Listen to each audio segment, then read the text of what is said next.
अस्सलाम वालेकुम। Paradigm shift के फोरम से मैं हूं मोहम्मद हमजा तनवीर। व्यूअर्स, आज की इस वीडियो में हम बात करेंगे यूएस और यूक्रेन के दरमियान होने वाले एक ऐसे सीज फायर एग्रीमेंट की जो कि रशिया और यूक्रेन के दरमियान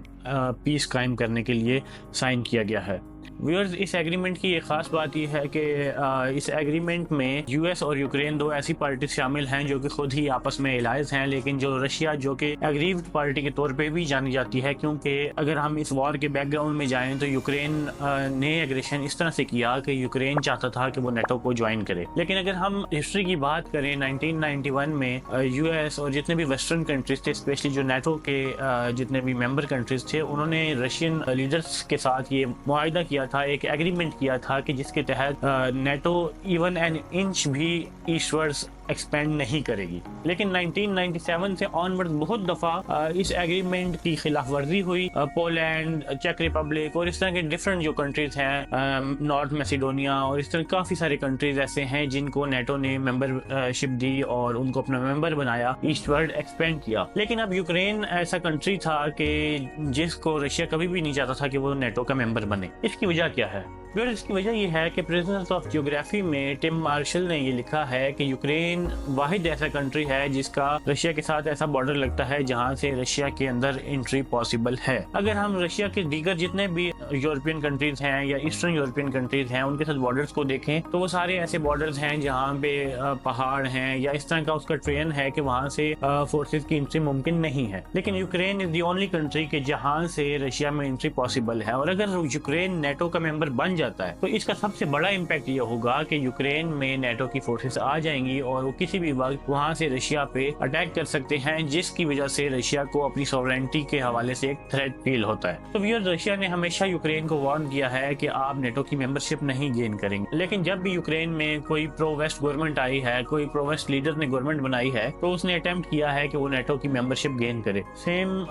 ज़ेलेंस्की ने भी अटेम्प्ट किया था, जिसकी वजह से रशिया ने यूक्रेन पे अटैक किया और एक मिलिट्री कॉन्फ्लिक्ट का आगाज हुआ, जिसमें अब तक तकरीबन लाखों लोगों की या 1 लाख से ज्यादा लोगों की जानें जा चुकी हैं, उनके इंफ्रास्ट्रक्चर का नुकसान हो चुका है, बहुत से लोग जख्मी हो चुके हैं, वो सिविलियंस भी और मिलिट्री पर्सन्स का भी नुकसान हुआ है। इसके साथ साथ व्यूअर्स, रशिया ने यूक्रेन की काफी सारी टेरिटरी पे भी कब्जा कर लिया है। व्यूअर्स, अगर हम इस सारी सूरत हाल का मुलाजा करें तो यूक्रेन बिल्कुल भी इस वक्त इस हालत में नहीं है कि वो इस वॉर को, इस कन्फ्लिक्ट को परपेचुएट करे, इसको एस्केलेट करे। तो यूक्रेन के हक में यही बात जाती थी कि वो किसी न किसी तरह रशिया के साथ एक सीज फायर एग्रीमेंट साइन कर ले। दूसरी तरफ प्रेसिडेंट पुतिन का ये एक मुतालबा है कि यूक्रेन ये मुआहिदा करे, एग्रीमेंट करे कि वो कभी भी नेटो की मेंबरशिप गेन नहीं करेगा और जो वो पहले भी अटेम्प्ट्स कर रहा था उनसे भी विड्रॉ करेगा। लेकिन अगर हम रिसेंट एग्रीमेंट को देखें व्यूअर्स, तो उसमें ना तो इस पॉइंट को एड्रेस किया गया है कि यूक्रेन नेटो की मेंबरशिप हासिल करेगा या नहीं करेगा। दूसरा, उसमें बहुत से मजीद लूप होल्स भी हैं, क्योंकि इस सीज फायर में ये मेंशन किया गया है कि हम इनिशियली एक 30 डेज का सीज फायर साइन करेंगे। रशियन प्रेसिडेंट पुतिन ने ये पॉइंट उठाया है कि क्या इस 30 दिन के एग्रीमेंट के अंदर यूक्रेनियन फोर्सेस खुद को रीग्रुप नहीं करेंगी, री आर्म नहीं करेंगी, री असेंबल नहीं करेंगी, और क्या यूरोप उनको मजीद असला नहीं पहुंचाएगा। दूसरा पॉइंट जो प्रेसिडेंट पुतिन ने उठाया है वो ये है कि इस 30 दिन के एग्रीमेंट को जो ये होने वाला है, सीज फायर होने वाला है, इसकी इम्प्लीमेंटेशन को ओवरलुक कौन करेगा, कौन देखेगा कि क्या ये सीज फायर सही तरीके से इम्प्लीमेंट हो रहा है कि नहीं हो रहा, क्या दोनों पार्टीज जो शराइत तय हुई हैं उन पे अमल पैरा हो रही हैं या नहीं हो रही। तो इस तरह के बहुत से पॉइंट्स हैं जो कि इस सीज फायर एग्रीमेंट ने एड्रेस नहीं किए। लेकिन व्यूअर्स, यही एक ऐसी चीज़ है जो इस सीज फायर एग्रीमेंट और यूएस यूक्रेन जितना भी अभी पीछे भी हमने एक देखा कि प्रेसिडेंट ट्रंप और प्रेसिडेंट ज़ेलेंस्की के दरमियान एक हीटेड डिबेट देखने की सामने आई, जो कि मीडिया के सामने की गई, इंटरनेशनल मीडिया के सामने की गई। तो व्यूअर्स, ये एक अजीब बात थी कि इंटरनेशनल हिस्ट्री में फर्स्ट टाइम ऐसा हुआ कि इंटरनेशनल मीडिया पे दो एलाइज के दरमियान ऐसा स्पैट देखने को मिला। लेकिन जब ये एग्रीमेंट हुआ तो उससे हमें सूरत हाल कुछ हद तक क्लियर होती नजर आती है कि कहीं ना कहीं प्रेसिडेंट ट्रंप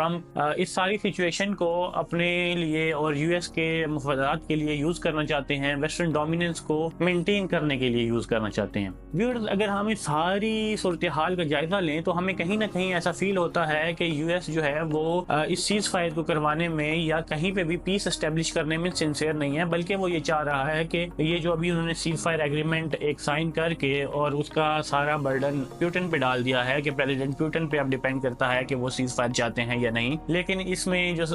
लूप होल्स हैं उनको तो वो एड्रेस नहीं कर रहे और ना ही वो आवाम के सामने ला रहे हैं कि हमने इन चीज़ों को एम्प्टी छोड़ दिया है, इस बारे में हमने कोई बात नहीं की। तो व्यूअर्स, जब तक ऐसी तमाम तर शराइत तय नहीं हो जाती कि जिसमें रशिया भी एग्री करे, तो ऑब्वियसली एक सीज फायर एग्रीमेंट साइन नहीं हो सकता। लेकिन यूएस एस्टेब्लिशमेंट और जितना भी वेस्टर्न मीडिया है वो इस सिचुएशन को ऐसे पोर्ट्रे करना चाहता है कि जैसे प्रेसिडेंट पुतिन ही अमन की राह में, पीस की राह में एक रुकावट है। वो एक वेस्टर्न पॉपुलेशन में जो एक नैरेटिव है कि कहीं ना कहीं यूक्रेन की गलती है और रशिया जो है वो एग्रेसर नहीं बल्कि एग्रीव्ड पार्टी है इन दिस कन्फ्लिक्ट, उस नैरेटिव को शन करना चाहते हैं। और वो ये चाहते हैं कि एक ऐसा नैरेटिव बिल्ड किया जाए जिसके जरिए यूक्रेन को